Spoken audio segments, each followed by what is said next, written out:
Hey everyone, Stephen here, and welcome to my little library of horrors. Well, the results from the poll are in, and you've all made your voices loud and clear. At first, it was kind of a landslide as far as who was going to win the vote, but within the last day of the time frame, it started to even out a bit. But edging out with 47% of the vote came Stranglehold by Jack Ketchum.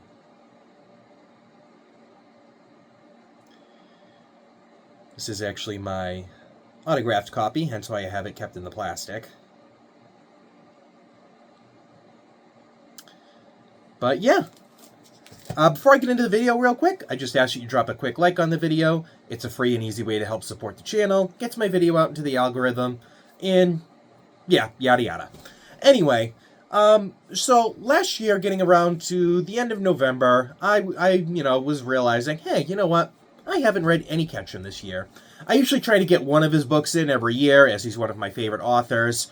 I really enjoy, sort of the hard-hitting, subject matter that he often tackles. I don't know. Call me a masochist, I guess. Sometimes I kind of just like getting my soul crushed, so. So yeah, anyway, it was about getting into about the end of the first week, maybe beginning of the second week of December, so I didn't really want to dive into something that was going to be kind of meaty. And so I was kind of just browsing my Audible catalog as I was right in the middle of reading 2 physical books at the time. So I kind of wanted an Audible book to just keep me busy while I do chores and dinner and things like that. And that's when I noticed Stranglehold by Jack Ketchum was on sale. I think it was on sale for like $9, which is a steal. And it was clocking in just over about 6 hours, so I said, that's a quick and easy one I can squeeze in to get in before the end of the year. And plus I've often hear it praised as being one of his best works, so, how can you go wrong?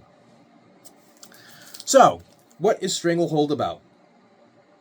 Well, Stranglehold is essentially a very dark courtroom drama that tackles the subject of the very broken and muddy waters of the American justice system. And there's also a bit of a look into the nature versus nurture debate. So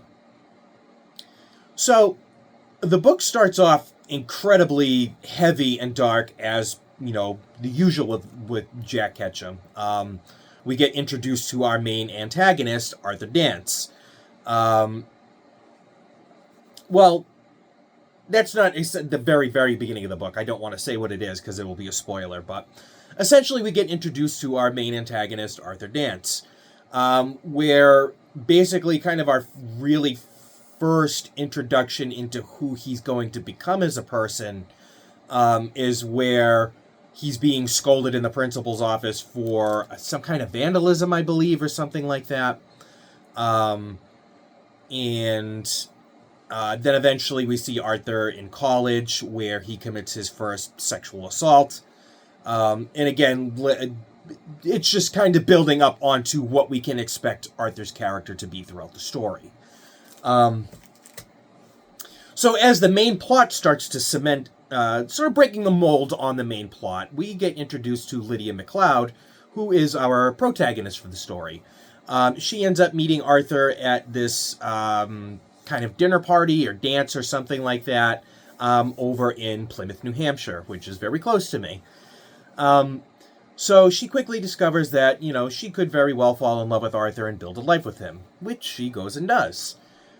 Quickly after after they get married and Lydia gives birth to their son, Robert, Arthur's true sociopathic nature comes out, in where he feels that his inherent goal in life is to show people the ugliness of the world and what it's capable of. It starts to slowly unravel that Arthur is now sexually abusing their son, Robert. And after Robert eventually comes clean, that's when the story delves into the courtroom drama of the whole thing, and how just how messy it really is. there's, like, for instance, one part in the courtroom, the defense attorney is going for like the defense that Lydia was hysterical at one point, which, duh. I mean, because earlier before, when she finds out what's happening, she confronts Arthur at I believe either his business or a bar. I think it's a bar he owns, as a matter of fact. But anyway, she confronts him very loudly in front of people that, about what he's doing. And in a, I'm going to be, I mean, obviously it's a not flattering manner, but again, why should she? But then within that, the defense is like, well, she was clearly hysterical when making these accusations. And, as the sort of witness that saw her confront him about this, we see how it's this tug of war with a witness between defense attorney and the plaintiff's attorney, I guess. Wherein the defense is like, okay, so you heard her say this, and yep, absolutely, da-da-da, da-da-da. And then the plaintiff will come in and it's like, okay, so this, and this, and this. And it's funny to see the witness start to kind of double back on his own story a bit, simply by the power of words. And I think that's the biggest strength this book has, is it shows just how powerful words can be, especially within a courtroom setting. You have to go by legal definitions of what this means. And it's like, it's so incredibly frustrating because, as the reader, we know what's going on. We know who is innocent, who is guilty. So yes, it's very frustrating to see. It's very frustrating, but it's also incredibly fascinating to see how the judge's mind works in that kind of setting. It shows how he ultimately has to be objective, regardless of what he thinks the true verdict is. He has to be objective in this whole thing. And as I said, it's really fascinating to see how wordplay is so strong within this case. So yeah, it's just, it ultimately ends up, like I said, being incredibly fascinating and very frustrating to see how things unfold, where,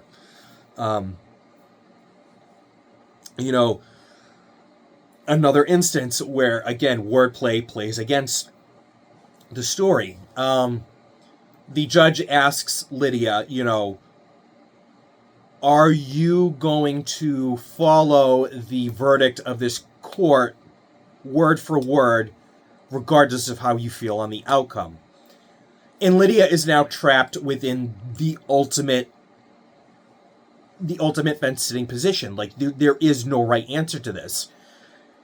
She could say yes, but deep down in her gut, she knows that's perjury, and she knows it. And, it's made very clear that it would be perjury if she were to say yes and not mean it. And within saying yes, that's, in a way, admitting abandoning her son and being willing to give up the protection that she's able to give in order to save her own ass. And but then on the other hand, if she says no, she can be held within contempt of court in that sense. So it's like, damned if she does, damned if she doesn't sort of situation. And again, it's this wonderful pulling of your heartstrings and this complete tearing of your being, especially as a parent. You know what I mean? It's like, I don't know what I would do in that situation. Ultimately, do I lie and risk going to jail in order to protect my child and ultimately lose custody and protection of them anyway? Or, again, do I say no and yet again risk going to jail and losing the court case? It's very heartbreaking and sad, but It's very real. And I think that with that, one of the tags under that Audible had for this book, and ultimately sums up Ketchum's work the best way ever, is in 2 words, and that is unflinching reality. Ketchum very much, as I said earlier in the video, takes real world scenarios and puts it in your face. Of course, we all want, the good guys to win. We want a happy ending. Even within horror, we enjoy when, the ultimate evil is tackled. But, that's just not how the world works. There is ultimately the fact that terrible things happen to good people and great things happen to terrible people. But yeah, so as the story unfolds, Lydia essentially loses her courtroom case and gives up custody to not only loses her court case, but loses custody of her child due to the whole hysteria mentioned and other factors within the case. Which then leads to our ultimate climax. I won't go into detail, but it's an excellent climax. It's really good. It gets your heart racing, and you really, again, in true Ketchum style, you really don't know the outcome of the climax until a couple pages later, after it's finished. Which I love, because Ketchum never leaves it hanging on a frustrating question. He will leave it on a question that makes you want to continue finishing those last few pages to see how it unfolded. Which was brilliantly done. It's a Ketchum ending, I'll say that. So yeah, be prepared for that. But within all of that, there's a side plot going on where there is a serial killer on the loose that is kidnapping, assaulting, and murdering young women. It's an okay subplot, honestly. I think it's there more to plant seeds of foreshadowing that come to blossom later on in the story. It tries to play it off as kind of like a mystery whodunit, but it's like, you kind of know. Like, it's really not hard to figure out. Like I said, I think, like I said, it's there more to kind of plant the seeds of foreshadowing, but also holds a place for, Ketchum's signature violence. His attention to detail in very graphic, violent scenes. Which, don't get me wrong, I love in his work, but it just kind of sort of felt disconnected from this story in a way. Like, it really wasn't needed, to be totally honest. Like, it never bothered me when it came up in the story. It never really felt like it interrupted the pacing of the story. But it ultimately never, I guess, weaved its way into the main story in a way that made it important to me, I guess. But yeah. Yeah. What else can I say? Yeah, it's just a very heartbreaking story. And it's one I can resonate with. Not a lot, not on a complete level, but on a level that, is close enough to where, it's one of those stories that will hold a special place with me. I can relate with Robert, their son. When I was 8 years old, I was sexually abused myself, and it really does a number on a person. It really affected everything in my life, how I viewed adults and how I looked at sex and relationships. I'll never forget the first day of my firstborn's day at preschool. As soon as I dropped him off, I walked out to my car and I threw up because I was having such a panic attack that someone was going to hurt my child, and I wasn't there to protect them. So, it's a tough story, but I can appreciate it because it's a story that needs to be told. It happens, and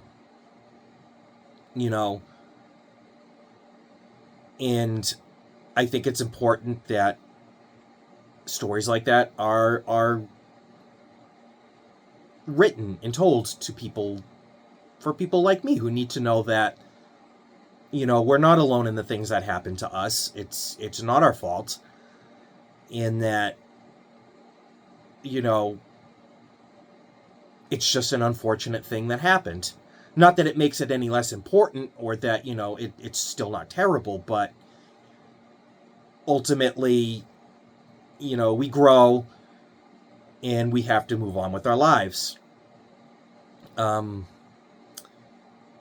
yeah, so yeah, if you're watching this and you are a survivor like myself, I just want you to know that I see you, I appreciate you, and I'm proud that you have overcome something so horrible, so terrifying, and, you're here today, and that's something to really hold your head high on. But, so yeah, overall, I gave Stranglehold, my very last read of the year, a 5 out of 5 stars. It's brutal, it's dark, it's important, and it's everything Jack Ketchum does best.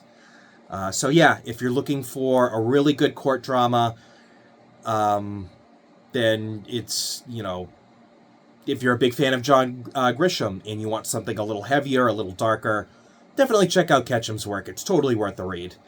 But yeah, that's going to be it for me today, everyone. Thank you all so much for watching. I really appreciate your time. If you've made it this far, you're awesome. If you haven't made it this far, I still appreciate you watching. And until next time, be nice to yourselves. Later, everyone.